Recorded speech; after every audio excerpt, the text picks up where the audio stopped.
నమస్కారం. ఆధ్యాత్మిక సుధాసాగరం ధర్మ సందేహాలు కార్యక్రమానికి స్వాగతం. మనం పూర్వీకులు పాటించిన ఆచార సాంప్రదాయాల్లో అనుసరించే సమయంలో ఎన్నో సందేహాలు వస్తూ ఉంటాయి. వాటిని ప్రేక్షకులు మనకి ఈమెయిల్ ఉత్తరాల రూపంలో రాయడం జరిగింది. మరి ఈ విషయాలు నివృత్తి చేయడానికి ప్రస్తుతం మనతో ఉన్నారు ప్రముఖ ఆధ్యాత్మికవేత్త మద్దుకుంట శ్రీకాంత్ శర్మ గారు. మరి గురుగారి మాటల్లోనే అడిగి తెలుసుకుందాం. నమస్కారం గురుగారు. నమస్కారం తల్లి. గురుగారు, మొదటి సందేహం అండి. కుకట్పల్లి నుంచి లలిత గారు రాస్తున్నారు. సప్త మోక్షపురములు అని వేటిని పిలుస్తారు? ఇక్కడ మరణిస్తే మోక్షం లభిస్తుందా అని. సప్త మోక్షపురములు అని మన సాంప్రదాయంలో కొన్ని పురములు ఉన్నాయి. ఏంటవి? అయోధ్య, మధుర, మాయ, కాశీ, కాంచి, అవంతికాపురి, ద్వారావతి చైవ సప్తైతే మోక్షదాయకాహ అని చెప్తారనమాట. ఇవి 7 పురములను సప్త మోక్షపురములు అంటారు. ఇక్కడ తనువు చాలిస్తే వాళ్ళకి మోక్షం తథ్యం అనేటువంటిది మన విశ్వాసం సాంప్రదాయంలో. ఇప్పుడు చెప్పినటువంటివి 7 పురములు కదా. ఏంటవి? అయోధ్య, మధుర, మాయ, కాశీ, కంచి, అవంతిక, పూరి, ద్వారావతి. ఎన్నయ్యాయి? 8 అయ్యాయే. మరి చెప్తున్నది 7 కదా, 8 రాకూడదు కదా, 7 రావాలి కదా. అంటే ఇక్కడ ఏం చేస్తుంటారు చాలామంది అంటే, ఈ సప్తమోక్షపురములు అని చెప్పేటప్పుడు అయోధ్య, మధుర, మాయ, కాశీ, కాంచి, అవంతిక, పూరి అని చెప్తారనమాట. అవంతిక, పూరి వేరు వేరు కాదు, రెండు ఒకటే పదం అనమాట. అవంతిక, పురి. పూరి అనేటువంటిది మోక్షపురంలో ఒకటి కాదు. అయోధ్య, మధుర, మాయ, కాశీ, కాంచి, అవంతికాపురి, ద్వారావతి. ఇప్పుడు 7 అయ్యాయిగా. వీటిని సప్తమోక్షపురములు అంటారు. అయితే మన సాంప్రదాయంలో ఒక విశ్వాసం అనమాట. ఇలాంటి వాటిని మోక్షపురములు అని ఎందుకంటున్నాము? అక్కడ తరువు చాలించినటువంటి వారికి మోక్షము, జన్మరాహిత్యము అనేటువంటిది. జన్మరాహిత్యమే ప్రతివాడు కోరుకోవాలి. పునరపి జననం, పునరపి మరణం ఇలాంటివి ఉండకూడదు. ఇంకా భగవంతుడి లోపల ఐక్యమైపోవాలి. అలా మోక్షాన్ని కలిగించేటువంటి పురములు ఇవి అని చెప్తారు. అయితే ఇక్కడ మరణించినటువంటి వాళ్ళందరికీ మోక్షం లభిస్తుందా అని అంటే, మోక్షం లభిస్తుంది తథ్యం. కానీ ఒకటి ఏమనుకుంటారంటే, ఇక్కడ మరణించగానే వెంటనే వీళ్ళెవరూ నరకానికి వెళ్ళరేమో అని అనుకుంటారు. ఇక్కడ మరణించినప్పటికీ కూడా నరకానికి వెళ్ళి తీరవలసిందే, వెళ్ళాల్సి ఉంటుందంటే ఖచ్చితంగా వెళ్ళి తీరవలసిందే. అయితే నరకములో 4 ద్వారాలు ఉంటాయి. తూర్పు, పడమర, ఉత్తర, దక్షిణ ద్వారాలు. ఇలా సప్తమోక్షపురములో మరణించినటువంటి వాళ్లను దేవతలు, ఇక్కడ ఈ మోక్షపురంలో మరణించినటువంటి వాళ్ళను యమదూతలు తీసుకెళ్లరు. దేవదూతలు విమానాలలో వీళ్ళని తీసుకొని వెళ్ళి వీళ్ళను నరకలోకంలో యమధర్మరాజు దగ్గరికి సగౌరవంగా విమానంలో తీసుకొని ఉత్తర ద్వారం గుండా తీసుకొని వెళ్తారు. అక్కడ మానవుని యొక్క పాపపుణ్యాల చిట్టా తెలియాలి కదా, కనుక వాటికి సంబంధించినటువంటి విశ్లేషణ జరుగుతుంది. వీళ్ళకు మోక్షము తథ్యమే, అందులో సందేహము లేదు. అలా మోక్షపురములు ఏంటి అంటే, ఇప్పుడు చెప్పినటువంటివి 7. ఇలా మరణించినటువంటి వాళ్ళకి మోక్షం అనేటువంటిది తథ్యము. కాకపోతే ఇక్కడ మరణించినప్పటికీ కూడా వాళ్ళు ఇప్పుడు చెప్పిన విధానంగా వెళ్ళి తీరవలసిందే. అంటే వెళ్ళడం, మోక్షానికి చేరుకోవాలంటే వెళ్ళడం అనే రూట్ ఈ విధంగా ఉంటుంది అనేటువంటి విషయము తెలియాలి. ఈ సప్తమోక్షపురములలో అయోధ్య, మధుర, మాయ, కాశీ అన్నారు కదా. కాశీలో మరణిస్తే కాశ్యాంత మరణాన్ముక్తి అని అంటారు. కాశీలో మరణించినటువంటి వారికి సాక్షాత్తు పరమేశ్వరుడు వారి చెవిలో రామతారక మంత్రాన్ని చెప్తారన్న. అట్లాంటి క్షేత్రం అది. ఇలా మరణించినప్పటికీ కూడా ఇదిగో నేను చెప్పాను కదా, ఈ మార్గంలో గుండా వెళ్ళడం అనేటువంటిది మోక్షం మాత్రం తథ్యం. మరొక ప్రశ్న అండి. అలాగేమ్మా. తిరుపతి నుంచి దేవి గారు రాస్తున్నారు. ఇప్పుడు విష్ణు లలిత సహస్రనామం పారాయణం చేయాలంటే ఉపదేశం అనేది ఉండాలంటారా? లలితా సహస్రనామము లేదా విష్ణు సహస్రనామము, వీటి 2 విధానాలు ఉంటాయి. పారాయణము, స్తోత్రం చేయడము, ఈ 2 విధానాలు ఉంటాయన్నమాట. స్తోత్రం చేయడానికి ఏ విధమైనటువంటి నియమాలు అవసరం లేదు. వాడికి అంగన్యాస, కరన్యాసాలు చేయాల్సినటువంటి అవసరము లేదు. కానీ పారాయణం చెయ్యాలి అంటే కనుక వాటికి నియమాలు చెప్పడం అనేట్టు జరిగింది. ఇలా పారాయణ చెయ్యాలి అనేటువంటి వారు ఉపదేశము తీసుకొని, ఉపదేశం తీసుకున్నటువంటి వారు పారాయణ చేసే సమయంలో ఆ పారాయణకు ముందుగా వచ్చేటువంటి అంగన్యాసములు, కరన్యాసములు చేసి పారాయణం చేయాలి. ఈ విధానం ఉందన్నమాట. కనుక ఉపదేశము పొంది న్యాసాధికృతులుగా ఆచరించేటువంటి పారాయణం విశేషమైనటువంటి ఫలితాన్ని ఇస్తుంది. లేదు ఈ విధంగా మేము చేయలేము అనుకుంటే స్తోత్రం చదువుకోవడానికి నియమాలు ఏమీ లేవు. మరొక ప్రశ్న అండి. గుంటూరు నుంచి రాజేశ్వరి గారు రాస్తున్నారు, ముదనష్టపు సొమ్ము అంటారు, అసలు ఎందుకు అంటారు ఆ విధంగా? చాలామంది ఈ పదాన్ని వారి నిత్య జీవితంలో వాడడం కానీ వినడం కానీ చేస్తూ ఉంటారు. అయితే ఇదేమి ఒక తిట్టు కాదమ్మా, అందరు అట్లా వాడుతూ ఉంటారన్నమాట. సొమ్ము అంటే ద్రవ్యం. దీంట్లో 3 పదాలు ఉన్నాయి. ముద నష్టపు సొమ్ము అన్నారు, 3 పదాలు ఉన్నాయి. ఎక్కడి నుంచి వచ్చింది ఈ పదము అంటే, ఎవరైనా మరణించారనుకోండి, మరణించినటువంటి వాళ్ళ ఇంట్లో ఆ కుటుంబ సభ్యులందరూ కూడా బాధలో ఉంటారు. మరణించినటువంటి వ్యక్తికి సంబంధించినటువంటి సొమ్మును లేదా ఆ మరణించినటువంటి వ్యక్తి కుటుంబానికి సంబంధించినటువంటి సొమ్మును వాళ్లకు దక్కకుండా వాళ్ళకి నష్టాన్ని కలిగిస్తూ ఆ సొమ్మును కొంతమంది తస్కరించేటువంటి వాళ్ళు కూడా ఉంటారు. వీళ్ళ బాధల్లో వీళ్ళు ఉంటారు పాపము. అన్నీ ఎక్కడ చూసుకుంటారు? ఈ మరణించినటువంటి వ్యక్తికి అంత్యక్రియలు చేయడము, ఆ తర్వాత ఆ 10 రోజులు అశౌచాన్ని పాటిస్తూ దుఃఖంలో ఉండడము ఉంటుంది. వీళ్ళకు సపర్యలు చేయడానికి కొంతమంది ఉంటారు, లేదా వచ్చిపోయేటువంటి వాళ్ళు ఉంటారు, పని వాళ్ళు ఉంటారు. సరే, ఒకరు చేస్తారు అని మనం నిందించకుండా ఇలాంటి కుటుంబ సభ్యులను కళ్ళు గప్పి కానీ లేదా మరణించినటువంటి వ్యక్తికి దక్కాల్సినటువంటివి ఆయనకు చెందినటువంటివి కానీ వాళ్ళకి నష్టం కలిగిస్తూ సొమ్మును ఎవరైతే కాజేస్తారో అదిగో దాన్ని ముదనష్టపు సొమ్ము అంటారనమాట. ఇక్కడ పదం ఏ విధంగా చెప్తారు శాస్త్రంలో అంటే, మృత నష్టపు సొమ్ము. అది వాస్తవానికి మృత అంటే మృతి చెందినటువంటి వారి ఇంటికి సంబంధించినటువంటి వాళ్లకు వాళ్ళకు నష్టం కలిగించేటువంటి సొమ్ము, ఆ సొమ్మును తస్కరించి నష్టం కలిగించడం అన్నమాట. అంటే చనిపోయినటువంటి వాళ్ళ ఇంట్లో వాళ్లకు సంబంధించినటువంటి సొమ్మును వాళ్ళకు నష్టం కలిగించేటువంటి విధంగా తస్కరించేటువంటి వాళ్ళు ఎవరైతే చేస్తారో అదిగో దానిని మృత నష్టపు సొమ్ము అంటారు. ఇది కాలక్రమేణా ముద నష్టపు సొమ్ము అని మనము ఉపయోగిస్తూ ఉన్నాం. అయితే ఏ సందర్భంలో అంటే ఆ సందర్భంలో డబ్బును, ధనాన్ని, ఈ పదాన్ని ఉపయోగించి అనకూడదు, మహాపాపం. కొంతమంది ఇష్టానుసారంగా ఉపయోగిస్తూ ఉంటారనమాట. కనుక ఈ విషయము తెలిసిన తర్వాతనైనా కానీ ఇంకెప్పుడూ అనకుండా ఉండాలి. అది గురుగారు, మరొక ప్రశ్న అండి. అలాగే జగ్గేపేట నుంచి లక్ష్మి గారు రాస్తున్నారు, దైవ దర్శనానికి వెళ్లే సమయంలో ఏమేమి తీసుకొని వెళ్ళాలి? మన జీవితంలో నిత్యము కానీ అడపాదడప కానీ ఆలయ దర్శనం చేస్తూ ఉంటాం. సనాతన ధర్మంలో ఉన్నటువంటి వ్యక్తి యొక్క కర్తవ్యం ఆలయ దర్శనం చేయడం. కొంతమంది నిత్యము ఆలయ దర్శనం చేసేటువంటి వాళ్ళు ఉంటారు. ఆలయ దర్శనం చేయకపోతే ఏదో పోగొట్టుకున్నట్టుగా కూడా బాధపడేటువంటి వాళ్ళు ఉంటారు.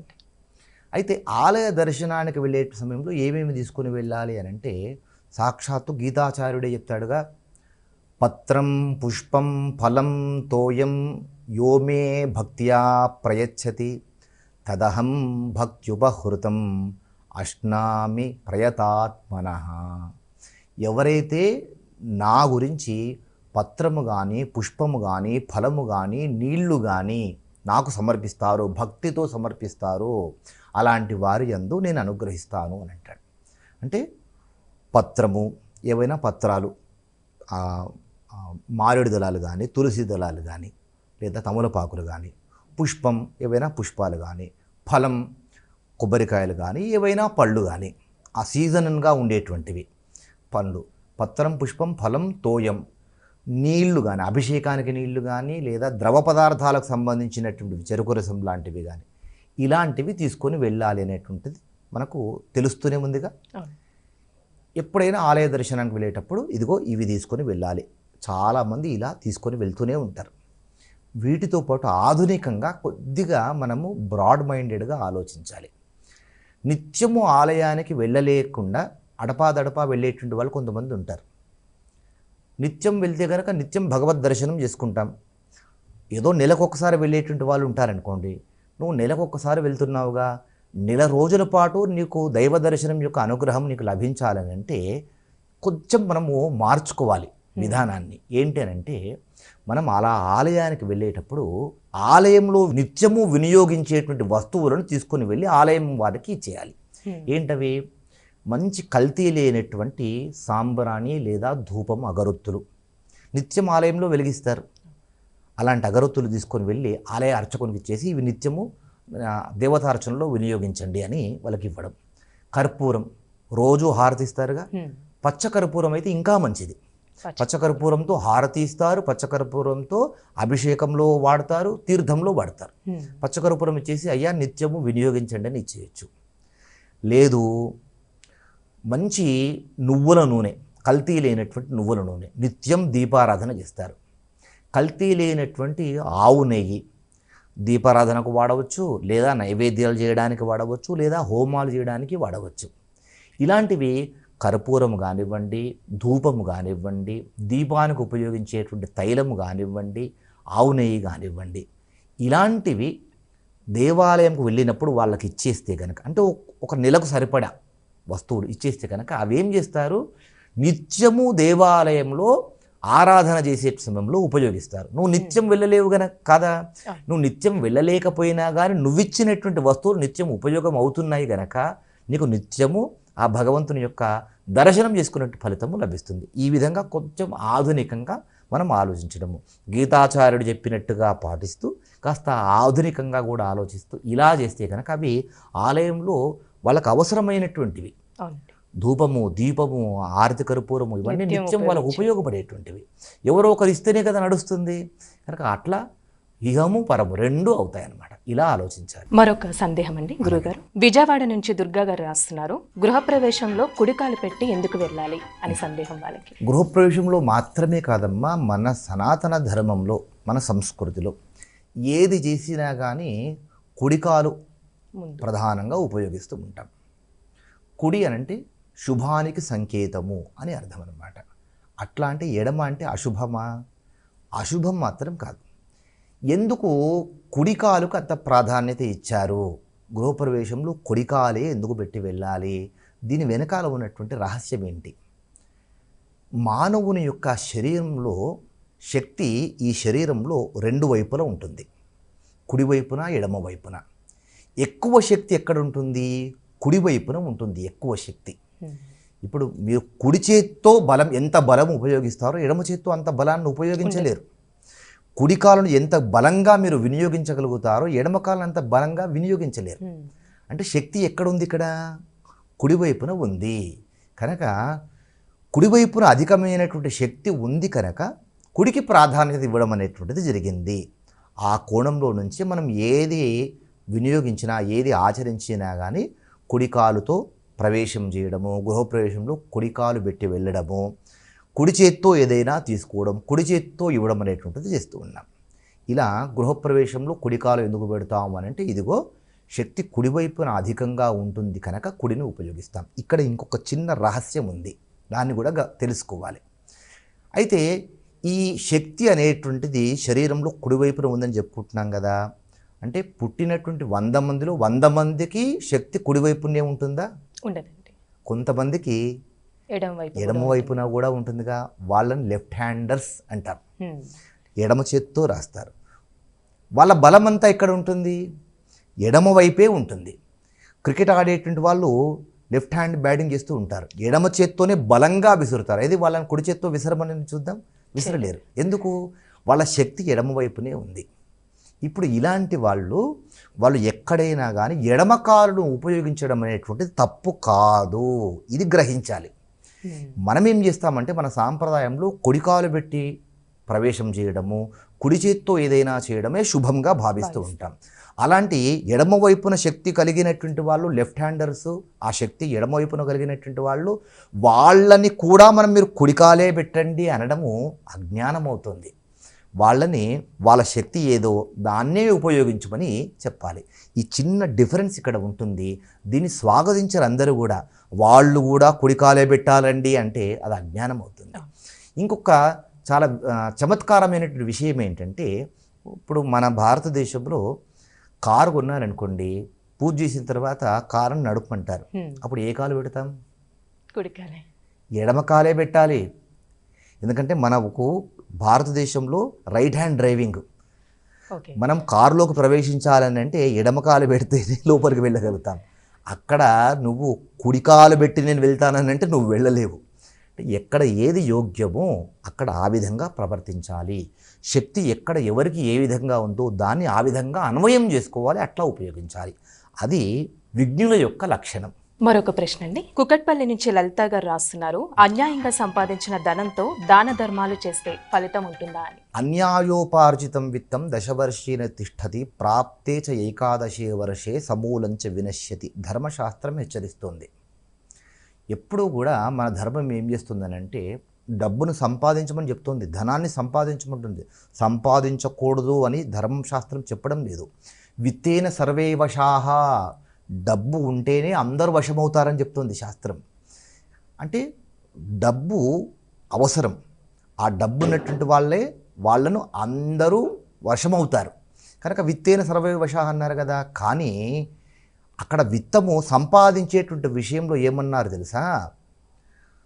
మాతా నిందతి నాభినందతి పితా భ్రాతాన సంభాషతే మృత్యు కుప్యతి నానుగచ్చతి సుత కాంతాపి నాలింగతే అర్ధప్రార్థన శంకయా నకురుతే సల్లాప మాత్రం సుహృతు తస్మాత్ నైతిక విత్తమార్జన శృణు సఖే విత్తేన సర్వే వశాహ అన్నారు. నువ్వు సంపాదించకపోతే కనుక తల్లి నిందిస్తుంది, తండ్రి సంతోషపడడు. మాతా నిందతి నాభినందతి పిత, తండ్రి అభినందించడు. భ్రాతాన సంభాషతే, అన్నదమ్ములు మాట్లాడరు. మృత్యు కుప్యతి, పనివాళ్ళు చెప్పిన మాట వినరు. నానుగచ్చతి సుత, కొడుకులు చెప్పింది వినరు. కాంతాపి నాలింగతే, భార్య కూడా ప్రేమగా దగ్గరికి రాదు. అర్ధప్రార్థన శంకయా నకురుతే సల్లాప మాత్రం సుహృతు, ఎక్కడ డబ్బులు అడుగుతావో అప్పడుగుతావో అని చెప్పేసి మిత్రులు మాట్లాడడం కూడా మానేస్తారు. కనుక డబ్బు సంపాదించు, కానీ సంపాదించేటువంటిది తస్మాత్ నైతిక విత్తమార్జన శృణు సఖే, నైతికంగా సంపాదించు అని ధర్మశాస్త్రం చెప్పింది. కనుక నైతికంగా సంపాదించేటువంటి సంపాదన ఎప్పుడూ ఉంటుంది. అదే అన్యాయోపార్జితం విత్తం, అన్యాయంగా సంపాదించినటువంటి ధనము 10 ఏళ్ళే ఉంటుంది. 11వ ఏడు వస్తే సమూలంచ వినశ్యతి, నువ్వు సంపాదించింది నీ తాత ముత్తాతలు ఇచ్చింది అంతా కొట్టుకొని పోతుంది. కనుక ఈ కాలంలో లంచాలు తీసుకొని అన్యాయంగా సంపాదించి వ్యాపారంలో మోసాలు చేసి ఎదుటి వ్యక్తిని మోసం చేసి సంపాదించేటువంటి సంపాదనతో కొంతమంది మేము చేసినటువంటి పాపం నుంచి కొంత భాగం భగవంతునికి ఇచ్చేసి పాపం నుంచి నిష్కృతి పొందుదామనేటువంటి ఆలోచనలో ఉంటారు. అది ఎంత మాత్రం కూడా సరైనటువంటిది కాదు. మీరు అన్యాయంగా సంపాదించినటువంటి ధనముతో భగవంతునికి ఏ విధమైనటువంటి కైంకర్యాలు తెచ్చిపెట్టినా కానీ చేసి పెట్టినా కానీ భగవంతుడు అనుగ్రహించడు, ఆమోదించడు, ఆనందించడు. అది నీ పాపమే. పాపం చేసినటువంటి దానికి ఖచ్చితంగా ఫలితం పొందవలసిందే. కనుక ఇట్లాంటి భావజాలం కొంతమందిలో ఉంటుంది. నేను 1 కోటి రూపాయలు పాపం చేసి సంపాదించాను కదా, ఇందులో 10% 10 లక్షలు నేను తిరుమల వెంకటేశ్వర స్వామి హుండీలో వేశాను, నేను నా పాపం ప్రక్షాళన చేసుకున్నాను అని నువ్వు అనుకుంటావు. నీ అజ్ఞానము. భగవంతుడు ఇలాంటి ఆశలకు లొంగిపోయేటువంటి వాడు కాడు. కనుక అన్యాయంగా సంపాదించేటువంటి వాటి వల్ల చేసేటువంటి దాన ధర్మాలు ఎంత మాత్రం కూడా అవి ఫలించవు, సరైనటువంటి ఫలితాన్ని ఇవ్వము. ఈ విషయాన్ని అందరూ గుర్తుపెట్టుకోవాలి. గురుగారు, ప్రేక్షకులు రాసిన ఉత్తరాలకు శాస్త్రీయబద్ధంగా తెలియచేసినందుకు ధన్యవాదాలండి. మీకు శుభమస్తు. ఇది ఈనాటి ధర్మ సందేహాల కార్యక్రమం. మరొక కార్యక్రమంతో మళ్ళీ కలుద్దాం. అంతవరకు సెలవు. నమస్కారం.